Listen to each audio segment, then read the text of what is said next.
We saw the unfolding of a story as old as time. A public figure was assassinated. And in the case of Charlie Kirk, it was done fully live on the internet, and it was repeated fully live on the internet. The story as old as time, though. That's where I want to go today. And joining me in this conversation from Atlanta, Georgia, is Dr. Tony Lemieux. Tony is professor of global communication at Georgia State University. Used to have a ball cap for Georgia State, who studies radicalization, extremism, and terrorism. Probably a big week in your class, I would imagine. It absolutely has been, unfortunately. Mm-hmm. This is a story as old as time, isn't it? Well, yeah, and it's one of the things that we talk about in my class, even is when we study extremism, like going all the way back to some of the very earliest examples in terms of even how Rome interacted and destroyed Carthage, for instance. I mean, there's a great book by a colleague, J.M. Berger, real easily accessible book on extremism that really does take that historical arc. And so, yeah, there is a long history here.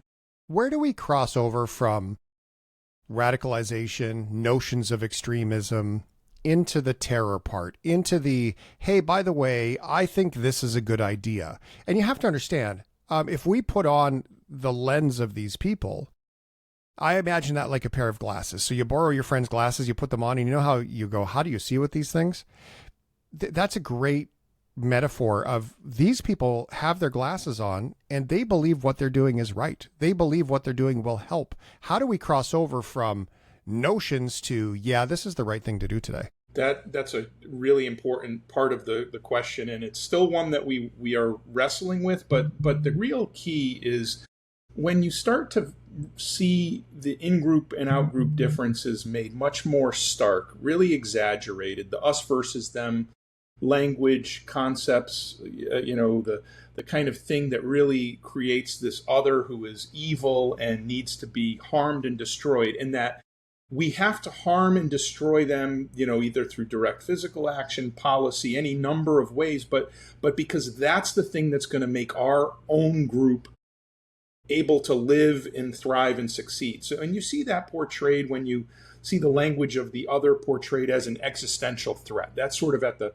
outer edge of it. So it's no longer... I would imagine it would need that much fear, the existential part, to be a key ingredient. Well, for the violent component, it sort of is part and parcel of that. But there's also the dehumanizing language. So it's the thing that sort of paints the other as less than, in addition to this sort of grave existential threat. So when you start to see the confluence of those things, and then exacerbated by, oftentimes like real world circumstances, and that could be social change, it could be cultural change, it could be economic uncertainty, or in most cases, some combination thereof. That's where you've got a really toxic brew. And I think that's the thing that when I see that, my antenna as a researcher and scholar in this space for more years than I care to think about, but it's been a while now. But that's where my antenna really go way up, and the system flashes red. And I think we're sort of in one of those moments right now, historically. Yeah. Historically, I think largely on many different topics about many different people. There's this seeking evidence piece, right? Seeking affirmation, seeking agreement.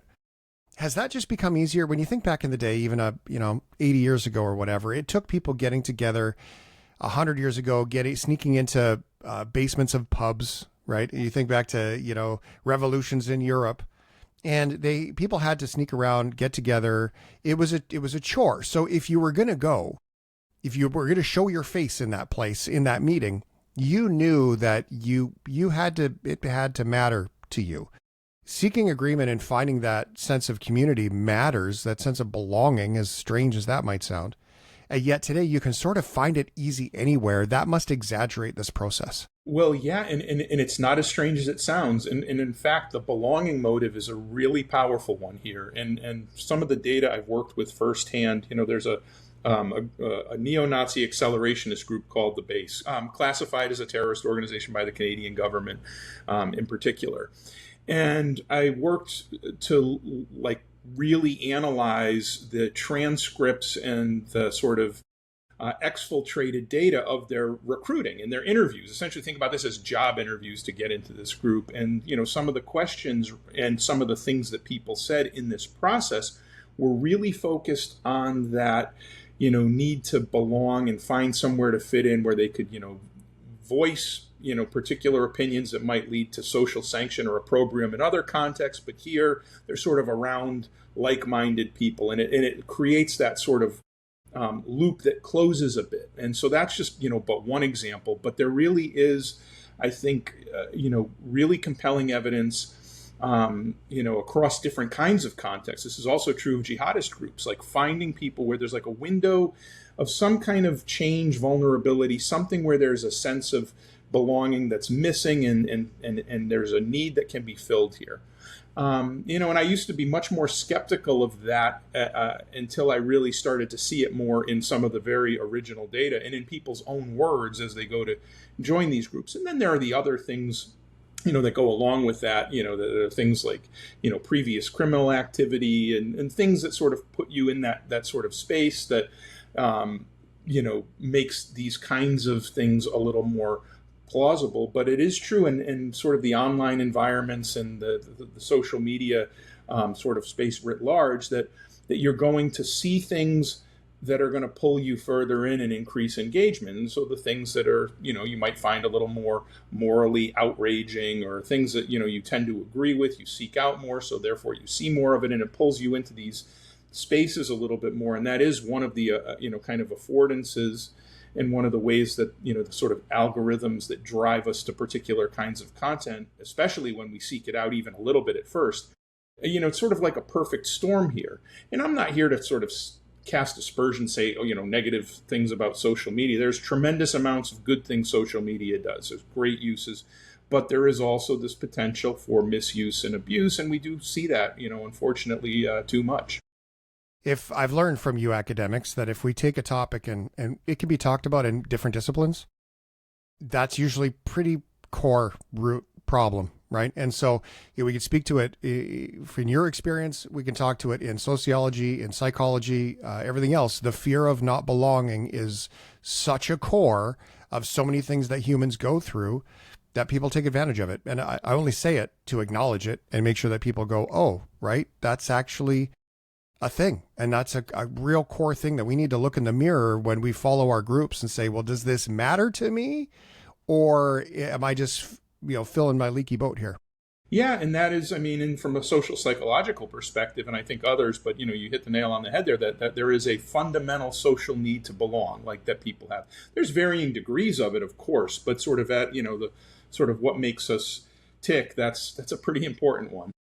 Yeah. Excluding the people I admire, which are the odd ducks with big beards that can live off grid in the middle of the trees and not seem to care and be happy. I admire those people.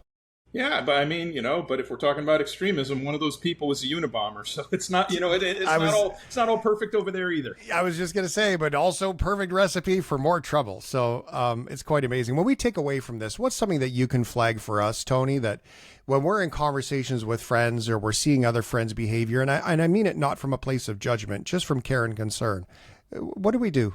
Well, one of the things I keep coming back to is when we find something that we really too readily agree with, or that sort of hits us in the gut, that emotional response, like that's a pretty good time to do like a quick sort of check and assessment. It's like, why is this getting, why do I agree with this so much? Because, in our groups that tends to get reinforced, right? We talk with people, we have friends in affiliative networks, people who are more inclined to be of like mind on some dimension. And so that's not always where you're going to get the sort of countervailing viewpoint or something that might, provide a sense of, hey, maybe there's more to this than what I'm feeling. And also when we see or hear people say, well, that's all you need to know, it's like, whoa, boy, watch it there.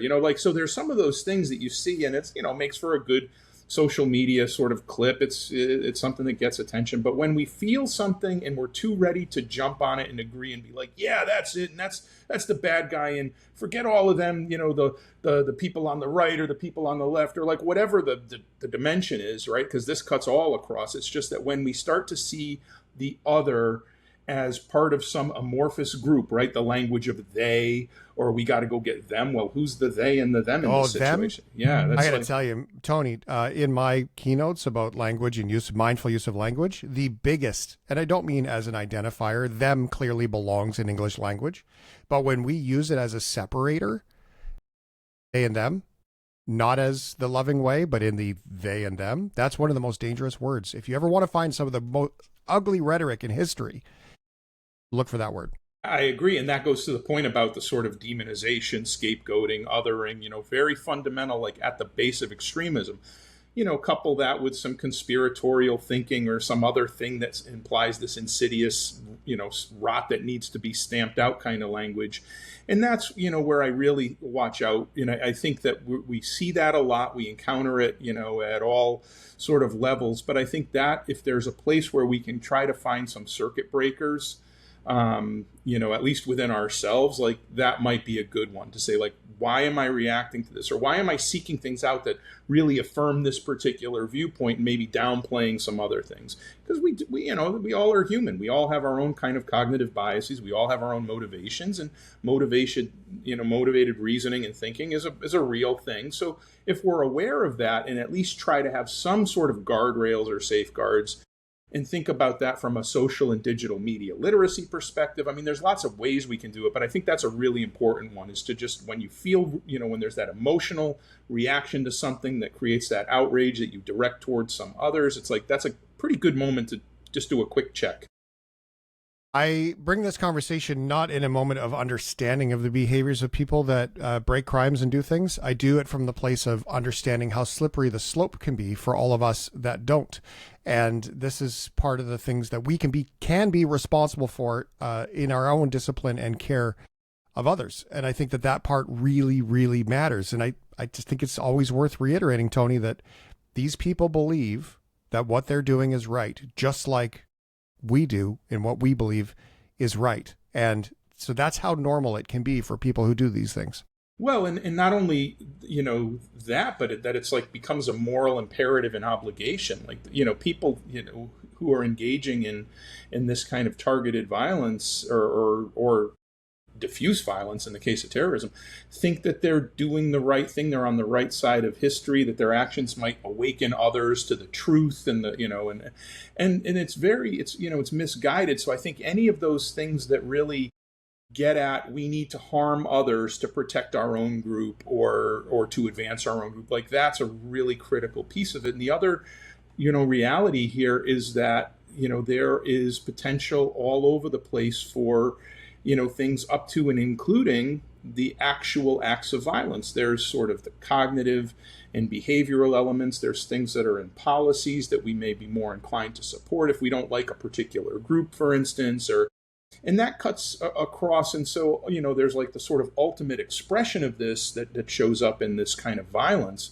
But there's a lot of concerning things along the way that we really can be more mindful of, and not to suggest that there's like a path. We know that's not the case. We don't, there's not like a sort of, we go first through this step and then through this step and that, and it works sequentially all the time towards violence. And that's the sort of predetermined outcome. But there are a lot of warning signs when we get to these really heightened states of intergroup conflict that are really fueled, and the fans, are just really, we're fanning the flames of that sort of conflict. And, that's where I think we can really try to, again, put in some circuit breakers.